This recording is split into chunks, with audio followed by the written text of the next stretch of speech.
So I've just welcomed y'all officially, so welcome. But I also want to take a moment to say thank you to this fine woman right here, who's your best friend tonight, because she's the one filling your glasses. This is Catherine Carter of Carter Family Wines. Her husband is unfortunately Philly? Traveling, yeah. Traveling. Okay, we don't give specifics. No, Excuse me. I think I remember he's in, I think he's in Philadelphia. She thinks he's in Philly. Okay, we're going to leave that alone.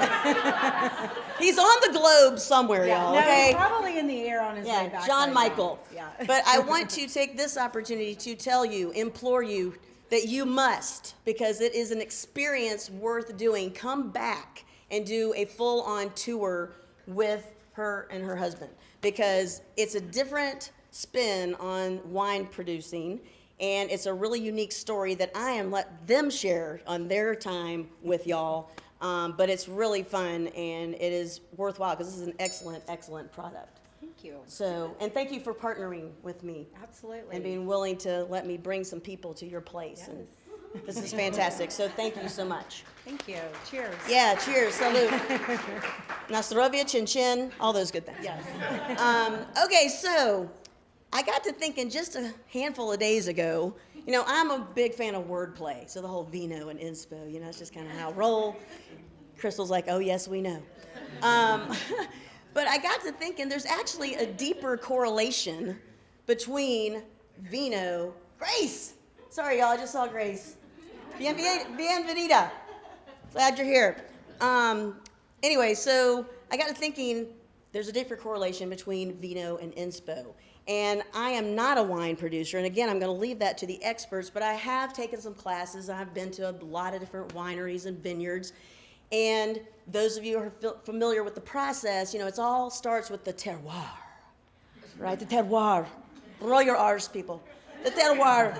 Yeah, so the terroir, which is the land, the soil, the climate where that land and soil is crucial to what comes after the whole process, right? So you have to have the right terroir, the climate.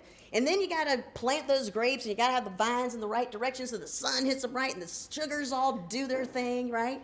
And then you end up harvesting them, and you ultimately get all that and put it into a barrel where the magic happens, called fermentation, a favorite F word of mine. Anyway, so you get that fermentation going. And ultimately, or along that process of fermentation, the winemaker is going to steal a little to test the quality of their product along the way. And when it reaches their level of satisfaction, then they're going to take that magical elixir and put it into a bottle, cork it, and then get it into your hands by me. Do it. They're going to charge you a lot more. But anyway, so then they get it there. So, but here's the thing. You cannot fully appreciate the magic that this wine producer has worked so hard in Mother Nature to put together until you get that bottle and uncork it and release it, pour it into the glass, and be able to fully appreciate the color and give it a swirl and check out the legs. And then, you know, oh, the aroma, all the notes, oh, it's so good. And then you finally, you know, here we go.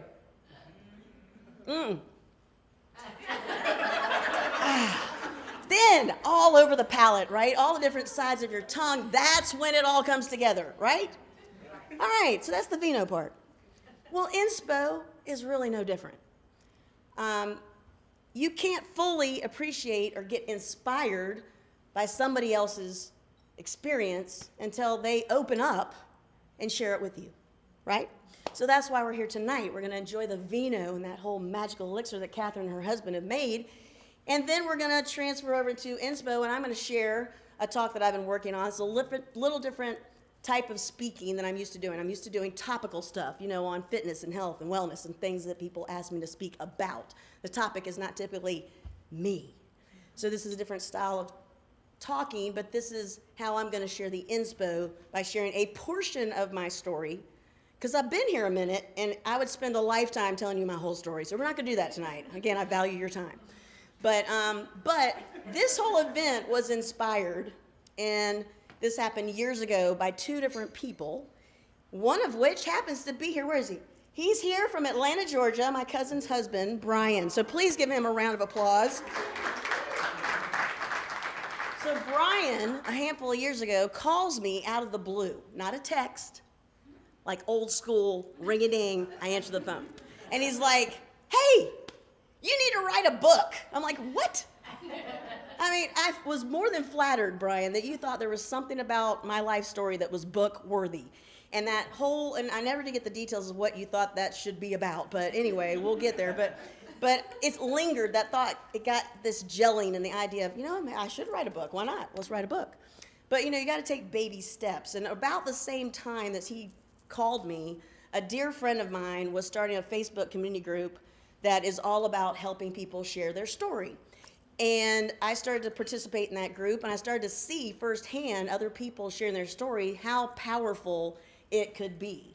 And it really was amazing. And so those two kind of occurrences gelled together, and it started, kind of festering. I put it on my list of things to think about doing one day. So 2023, I don't know if you're like me, but for the year, you might have picked a word or phrase for the focal point of this year.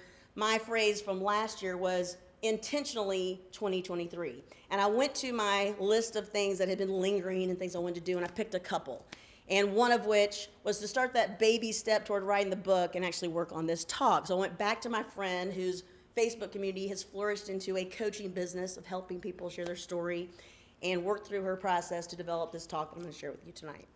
And I'm really excited about it, and I'm thrilled that y'all are here to hear it. I delivered it in Texas back in September. This is the debut in Greenville, so thank you so much for being a part of that.